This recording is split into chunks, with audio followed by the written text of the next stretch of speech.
వచ్చే ఏడాది డిసెంబర్లోగా Kalwakurthy lift irrigation పనులు పూర్తి చేయాలని ఆదేశించారు సీఎం రేవంత్. ఫీల్డ్ విజిట్ చేసి యాక్షన్ ప్లాన్ రూపొందించాలన్నారు. గ్రీన్ ఛానల్ ద్వారా నిధులు విడుదల చేయడానికి ప్రభుత్వం సిద్ధంగా ఉందని చెప్పారు. ప్రతి నెలా కల్వకుర్తి ప్రాజెక్టు పనుల్లో పురోగతిపై సమీక్ష నిర్వహించాలన్నారు. ఉమ్మడి పాలమూరు జిల్లా పర్యటనలో సమీక్షలతో బిజీగా గడిపారు సీఎం రేవంత్. పలు అభివృద్ధి కార్యక్రమాలకు శంకుస్థాపనలు, ప్రారంభోత్సవాలు చేశారు.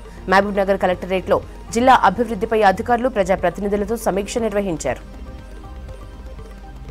తెలంగాణ ఏర్పాటయ్యాక పాలమూరు జిల్లా నిర్లక్ష్యానికి గురైందన్నారు సీఎం రేవంత్. గత 10 ఏళ్లలో కేసీఆర్ ఈ జిల్లాకు తీవ్ర అన్యాయం చేశారని ఆరోపించారు. కాంగ్రెస్ కోసం కష్టపడిన కార్యకర్తలకు నామినేటెడ్ పోస్టులు ఇచ్చి న్యాయం చేస్తామన్నారు. త్వరలో స్థానిక సంస్థల ఎన్నికలు నిర్వహిస్తామని చెప్పారు. తాను నాయకుడిని కాదని కార్యకర్తనని అన్నారు సీఎం రేవంత్. సీతారామ ప్రాజెక్టు పూసుగూడెం పంపు హౌస్ లో ఇరిగేషన్, ఎలక్ట్రికల్ పనులు పూర్తయ్యాయని చెప్పారు మంత్రి తుమ్మల నాగేశ్వరరావు. చైనా బృందం వచ్చిన తర్వాత మోటార్లను చెక్ చేసి త్వరలోనే ట్రయల్ రన్ నిర్వహిస్తామని తెలిపారు. వీసా ప్రాబ్లంతో చైనా, షాంఘై ప్రతినిధులు రావడం ఆలస్యం అవుతుందని చెప్పారు. దీనిపై భారత ప్రభుత్వం చర్చలు జరుపుతుందని అన్నారు. ఎమ్మెల్యే ఆదినారాయణతో కలిసి పంపు హౌస్ పనుల్ని, మోటార్లని పరిశీలించారు తుమ్మల. రైతు రుణమాఫీపై 2 రోజుల్లో గైడ్ లైన్స్ రిలీజ్ చేస్తామన్నారు మంత్రి పొంగులేటి శ్రీనివాసరెడ్డి. ఈ స్కీమ్కు నిధుల సమీకరణ స్టార్ట్ అయిందని చెప్పారు. రైతు రుణాల్ని ఆగస్టు 15లోగా మాఫీ చేస్తామని స్పష్టం చేశారు. సెక్రటేరియట్లో మీడియాలో చిట్చాట్ చేసిన పొంగులేటి రైతు భరోసాపై ఉద్యోగులు, మేధావులు, రైతులు, రైతు సంఘాల నేతల అభిప్రాయాన్ని తీసుకుంటున్నామని చెప్పారు. ఇవాళ ఖమ్మం నుంచి అభిప్రాయం సేకరణ ప్రారంభిస్తామని తెలిపారు. సంగారెడ్డి జిల్లా సుల్తాన్పూర్ జేఎన్టీయూ ఇంజనీరింగ్ కాలేజ్ హాస్టల్లో సాంబార్లో ఎలుకపడిన ఘటనపై సీరియస్ అయ్యారు మంత్రి దామోదర రాజనరసింహ. ఈ ఘటనపై అధికారుల నుంచి వివరణ కోరారు. మంత్రి ఆదేశాలతో జేఎన్టీయూ కిచెన్ ని additional collector Madhuri, RDO Pandu పరిశీలించారు. విద్యార్థులతో మాట్లాడిన ఘటన గురించి తెలుసుకున్నారు. బాధ్యులపై చర్యలు తీసుకుంటామన్నారు అధికారులు. కాంగ్రెస్ పార్టీ మహిళలకు ఇచ్చిన హామీలు అమలు చేయకుండా మోసం చేస్తోందన్నారు కేంద్ర మంత్రి కిషన్ రెడ్డి. ఉచిత బస్సు ప్రయాణం పథకం అమలు చేసి మిగతావన్నీ అమలు చేసినట్లు కలగంటున్నారని విమర్శించారు. ఇందిరా పార్క్ దగ్గర బీజేపీ మహిళా మోర్చా ధర్నాలో పాల్గొన్నారు కిషన్ రెడ్డి. మోదీ ప్రోత్సాహంతో గడ్డకట్టే చలిలోనూ మహిళలు గస్తీ కాస్తున్నారని తెలిపారు. ప్రణాళిక ప్రకారం ఆలయాల్ని అభివృద్ధి చేయాలని నిర్ణయించుకున్నట్లు తెలిపారు. కేంద్ర హోంశాఖ సహాయ మంత్రి బండి సంజయ్ వేములవాడ, కొండగట్టు, ఇల్లంతకుంట ఆలయాల్ని అభివృద్ధి చేస్తారని చెప్పారు. వేములవాడలో ఓ కమ్యూనిటీ కళ్యాణ మండప నిర్మాణానికి శంకుస్థాపన చేశారు బండి సంజయ్. పార్టీలకు సంబంధం లేని వ్యక్తినే కుల సంఘాల బాధ్యులుగా నియమించాలని తెలిపారు.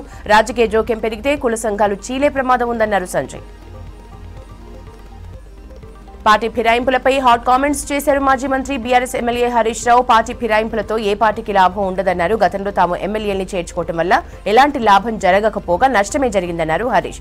గతంలో తమ పార్టీలోకి 12 మంది ఎమ్మెల్యేలు వస్తే 10 మంది ఓడిపోయారని చెప్పారు. పార్టీ ఎమ్మెల్యేలు వెళ్తున్నారు కాబట్టి కాపాడుకునే ప్రయత్నం చేస్తున్నామని మీడియా చిట్చాట్లో అన్నారు హరీష్. పార్టీ ఫిరాయింపులకు శ్రీకారం చుట్టిందే కాంగ్రెస్ అన్నారు బీఆర్ఎస్ వర్కింగ్ ప్రెసిడెంట్ కేటీఆర్. ఫిరాయింపుల నిరోధక చట్టాన్ని మరింత కఠినతరం చేస్తామన్న కాంగ్రెస్ దాన్ని గాలి కొదిలేసి ద్వంద్వ ప్రమాణాలు పాటిస్తోందని విమర్శించారు. ఢిల్లీలో మాజీ మంత్రి హరీష్ ఇతర నేతలతో కలిసి మీడియాతో మాట్లాడారు కేటీఆర్. ఇన్నాళ్లు పార్టీ ఫిరాయింపుల్ని ఉసిగొలిపిన బీజేపీ లాగే కాంగ్రెస్ వ్యవహరిస్తోందన్నారు. ఎమ్మెల్యేలు పార్టీ మారటంపై ఢిల్లీలోని అన్ని రాజ్యాంగబద్ద సంస్థల్ని కలిసి అనర్హత వేటుపడేలా చేస్తామన్నారు కేటీఆర్. రాష్ట్రానికి వర్ష సూచన చేశారు వాతావరణ శాఖ అధికారులు. రానున్న 3 రోజుల పాటు రాష్ట్రంలో వర్షాలు కురిసే ఛాన్స్ ఉందని తెలిపారు. తేలికపాటి నుంచి మోస్తరు వర్షాలు కురిసే అవకాశం ఉందన్నారు. గంటకు 30 నుంచి 40 కిలోమీటర్ల వేగంతో ఈదురుగాలులు వీస్తాయని, కొన్ని జిల్లాల్లో భారీ వర్షాలు కురిసే ఛాన్స్ ఉందన్నారు. ఉరుములు, మెరుపులతో కూడిన వానలు పడతాయన్నారు. ఇవాళ పలు జిల్లాలకు ఎల్లో అలర్ట్ ప్రకటించారు.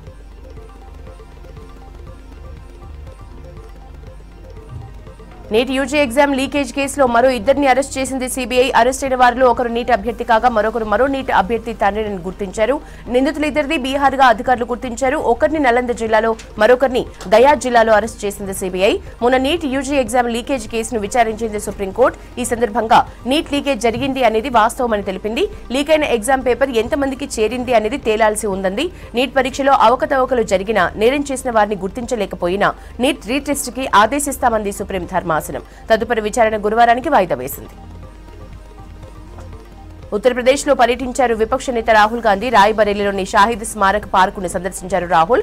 పార్క్లోని అమరవీరుల స్మారకానికి నివాళి అర్పించారు. ఆ తర్వాత పార్టీ నేతలతో కలిసి పార్క్లో మొక్కలు నాటారు. నియోజకవర్గ అభివృద్ధికి అన్ని చర్యలు తీసుకుంటామన్నారు రాహుల్. అలాగే రాయ్బరేలీలోని ఎయిమ్స్ ని పరిశీలించారు రాహుల్. డాక్టర్లతో సమావేశమై ఎయిమ్స్ లోని వసతుల గురించి అడిగి తెలుసుకున్నారు. చికిత్స పొందుతున్న వారిని కలిసి పరామర్శించారు రాహుల్ గాంధీ. ప్రధాని మోదీ 2 రోజుల రష్యా పర్యటన ముగిసింది. దీంతో అక్కడి నుంచి ఆస్ట్రియా పర్యటనకు బయలుదేరి వెళ్లారు ప్రధాని. మాస్కో నుంచి నేరుగా ఆస్ట్రియా రాజధాని వియన్నాకు చేరుకున్నారు. అక్కడ ఆస్ట్రియా అధికారులు మోదీకి ఘన స్వాగతం పలికారు. ఇవాళ్టి నుంచి మోదీ పర్యటన ఆస్ట్రియాలో కొనసాగుతుంది.